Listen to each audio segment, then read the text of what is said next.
Okay, so I'm on the FAA website under the ARFF section, and we're going to go over some advisory circulars today.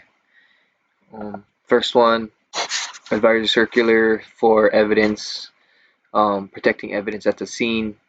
You know, it's kind of important, especially with aircraft where, you know, there could be possibly a number of deaths. There could be all kind of different reasons why the aircraft went down. So it's important to protect the evidence. I've kind of highlighted some of the general thesis of this advisory circular. So today, the investigators are increasingly suspicious of acts of sabotage, willful or egregious reckless conduct, intentional or specific acts of terrorism.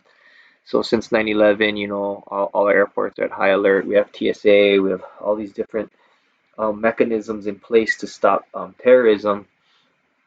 And so when we do get to an aircraft accident, it's very important that we try to find the cause, and we as firemen do not impede NTSB and the FAA investigators from, you know, maybe some crucial evidence that they may need.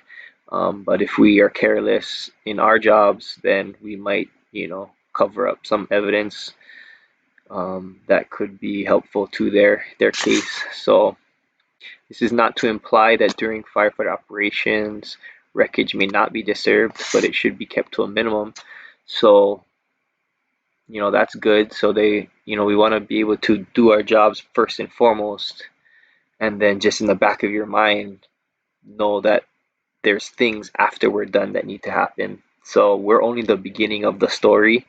We're there at um, the initial part of the crash. But when we leave and the fire's out, there's weeks and weeks of people that need to come to the scene. Maybe obviously NTSB is going to come, especially if there's deaths.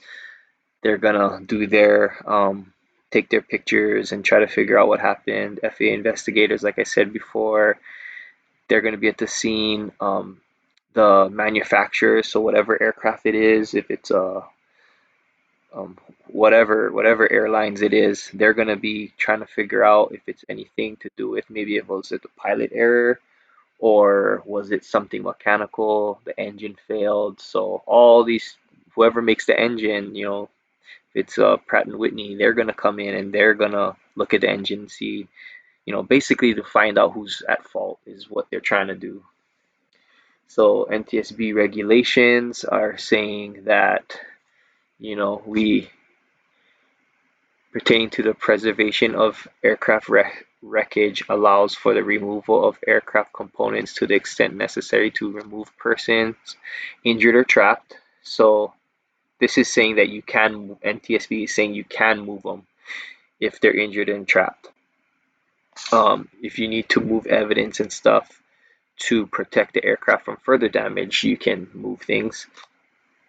Or if you need to protect the public from injury, you can move and touch some of the evidence. It further states that where it is necessary to disturb or move aircraft wreckage, mail or cargo sketches, descriptive notes, and photographs shall be made if possible of the original position and condition of the wreckage and any significant impact marks.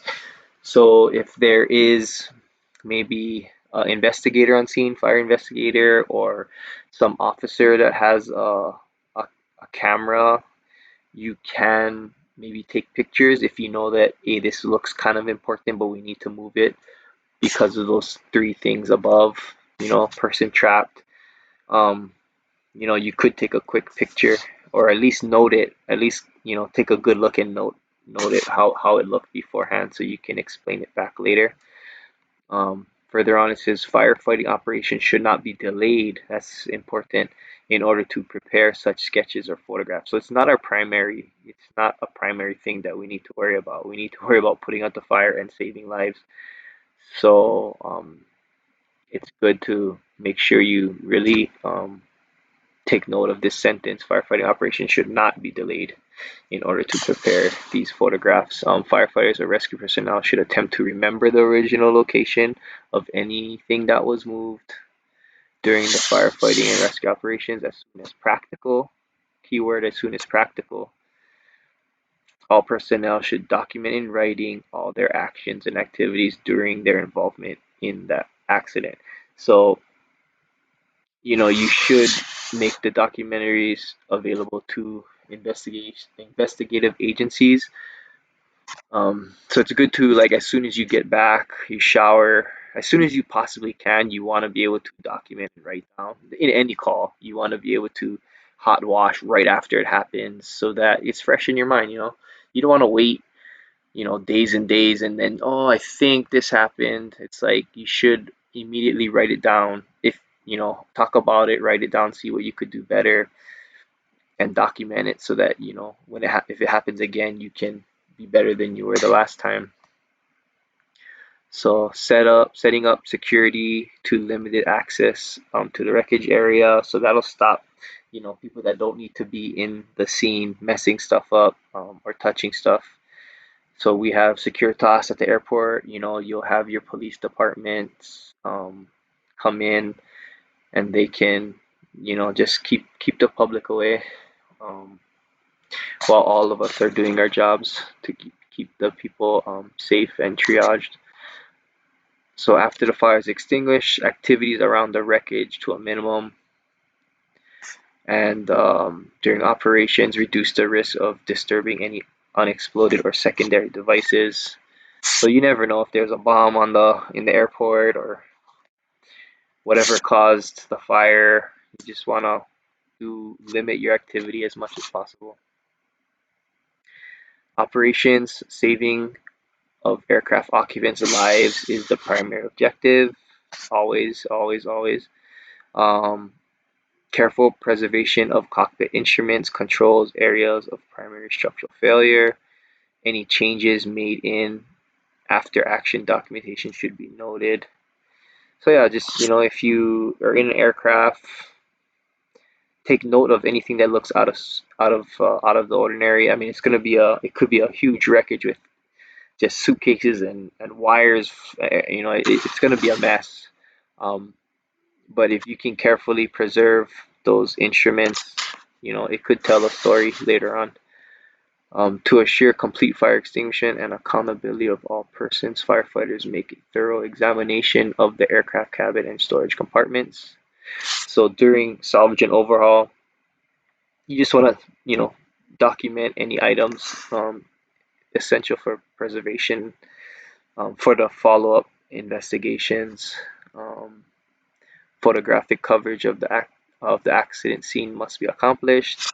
Again, NTSB is going to be there. At least the aircraft accidents I've been on, they come in. I live in Hawaii, so it took them a couple days to come in, but they were actually it took them one day. They were there the next day, and taking pictures and mapping out the trajectory of the aircraft, where it first made landing, any pieces that were flying. So we were looking for like um, little lights, that flew off. They're looking at the props of the plane. It was a propeller plane aircraft. So they're looking at the props and seeing that it was dug into the ground. So they're thinking, okay, so it's not the engine because the engine was running at the time of the crash. And they're just taking pictures of where the bodies landed, how they could have gotten there. So it's a very intensive job for them. So if we can help them any way possible, it's good for everybody and good for the families of the victims. When cockpit uh, voice recorders, CVRs, and flight data recorders, FDRs, are located, they need to be protected. So sometimes in a big crash, they could be ejected somewhere in the grass. As a general rule, the voice and flight data recorders are located at the rear of the fuselage. So knowing that, you can maybe um, look in that area first, obviously. But these are pictures of what it looks like, and these can really, really help with the investigation. Hearing what the pilots were saying, and what was happening before the crash. Yeah, so that's pretty much it for that one. Preservation of scene. Basically, try not to touch anything. Do your job first and foremost. Put out the fire, save life, but keep in mind that there's more stuff to come after the fire is out. Next one is airport emergency plan. Section 7 is firefighting and rescue. So it's just kind of what we do on an emergency. Large-scale emergencies may require fire and rescue support of mutual aid agencies from long distances. So for us, we have mutual aid agreements where if a plane crashes or in any situation, maybe even in the terminal where we're just going to be overwhelmed, mutual aid, the county, fire, police, they know to come to our aid. Public and private fire and rescue services, including human resources located at the airport and the community it serves, may themselves be impacted by the disaster. There may be some situations where the airport fire rescue services will be operating without the benefit of the mutual aid. So if we have a hurricane or a natural disaster, again, I live in Hawaii, our airport is right next to the ocean, could have tsunami.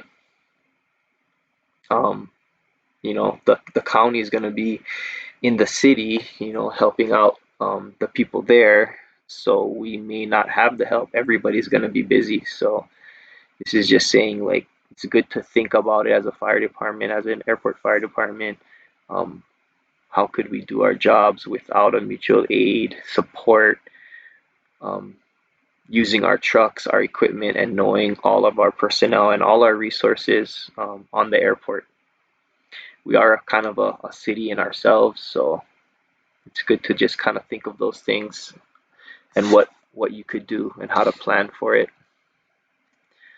Operations, the mobilization process. So, just getting everything together, fire rescue services as they relate to the airport environment. So yeah, working with everybody there, TSA, Securitas, all the airlines, they're all players in this airport city here. So have a plan to mobilize everybody if something happens. So we meet up with, we occasionally meet up with our mutual aid, and when we're walking around the airport, we see who's the players involved and kind of work together. Like, what are you guys doing while we're fighting the fire? What is your guys' plans of emergency? And the airlines will be like, well, we'll be contacting the families and letting them know the status of their family member. Everybody has their own emergency plan, so it's just good to kind of talk to everyone if you can, or as much people as you can throughout the years, and just kind of get a gist of what's happening in these emergencies and how the wheel spins as a whole. So phases of emergency response, from planning through response to post event considerations. So just the different phases, from the crash to, the putting out the fire, the triage, mutual aid coming on scene, NTSB, FAA, all those things, just all these little steps that need to happen so that we can get the airport back and running, back to normal.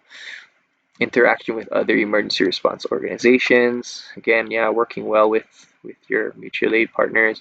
General overall policies, plans, procedures of the airport fire rescue response emergency situation, both on and off the airport. So we have a lot of wild land, cane, sugar, grass, high grass outside of our airport fences. So in the summer months, you know, there could be brush fires right outside our airport. So, have plans for that, have policies in place, what trucks can have to stay in the airport to cover the aircrafts, and what can we release outside the gates to help with those fires off airport property as well.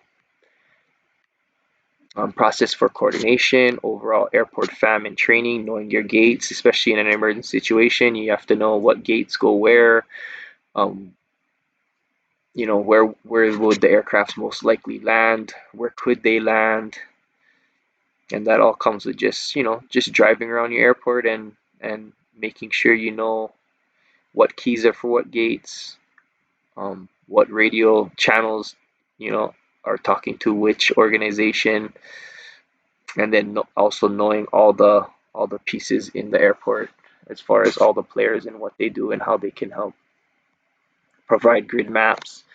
So every once in a while we'll do grid map coordinations, coordinates. So you have a aircraft accident at A9, and then you'll go in your truck, and we have grid maps, and then you'll just kind of look in what general area A9 is, or you should know kind of the way the grid map works, what part of the airport that would be just off the top of your head, and then you can kind of get a better idea of where this accident happened and what's the fastest way to get there as you're making your way out to the truck.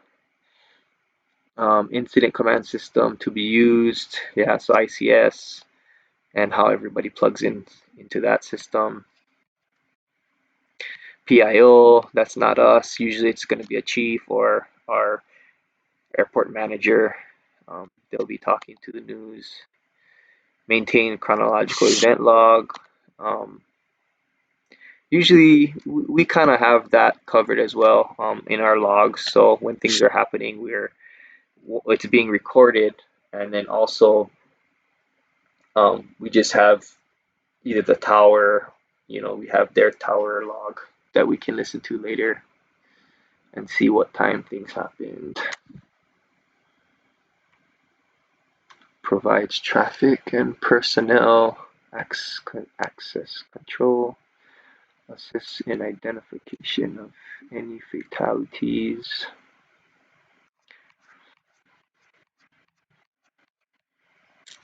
Yeah, I mean, this thing is pretty long, but that's pretty much our section. And then finally, this is just agents. Just as a quick review, this is in your ARFF books as well. Primary agents, foam, waters are primary agents. Low specific gravity, then hydrocarbon fuels or water. The foam should have strong cohesive qualities and be capable of covering and clinging to vertical and horizontal surfaces. So these are good things in, like, I'm a driver now. So in the driver interview, they're gonna ask you, or even any promotional interview, um, well, what's a primary agent? What's a secondary agent? And what do they do? What does foam do? And, aqueous foam cools, it seals um, the vapors. Good quality foam should be dense, long lasting. So those are kind of words that they're listening for: cools, seals, vapors. When you're explaining those kind of things, it really helps you get those points when you're taking interviews. And when visitors come in, they just kind of want to ask about, what you use, what equipment you use, and how does foam work. It's just good basic knowledge for our job. AFFF, aqueous um, film forming foam. So AFFF, barrier excluding air, oxygen. So yeah, it's suppressing, produces in a film on the fuel surface capable of suppressing the evolution of fuel vapors. So yeah, it's just rolling over the top, cooling it down, not allowing the oxygen to mix with the fuel. And then fluoro protein foams. We don't really use protein foams anymore. You can read through those, but we pretty much just use AFFF at our station. Supplemental agents, also referred to as secondary agents. So that's your dry chem, halotron, carbon dioxide. So it's good to read through this stuff. We use potassium-based purple K. We have some halotron clean agent if you have to go and put out some, maybe computers or expensive parts of the aircraft that, maybe you don't want to shoot dry chem. It would cost a lot and you don't need to. Maybe you can go with halotron in those situations. But yeah, just knowing what you have on the truck. Carbon dioxide. We have CO2 extinguishers, but nothing out of the truck. Our trucks are foam, water, and purple K dry chem. Other agents, theoretical critical fire areas. So there's the PC and the TCA. Basically, where our aircraft most likely gonna land, magnitude of potential fire hazards in which they may become involved, and then the practical critical area is 2/3 of the theoretical critical fire area. And yeah, it's just a study of extinguishing agents used on actual fires. In 99 out of 106 studied fires, the quantities of agents were used were less than those previously recommended. Control time. Control time is always when you start discharging agent, the fire is reduced by 90%. And then extinguishing time is when you first vehicle, um, the application applies agent till the time is extinguished. So they might ask you what is control time versus extinguishing time. But yeah, I mean it's good to just read through these. It's good stuff, and you never know when you're gonna need this knowledge. Advisory circulars, good to go through. But that's all I got. Thanks.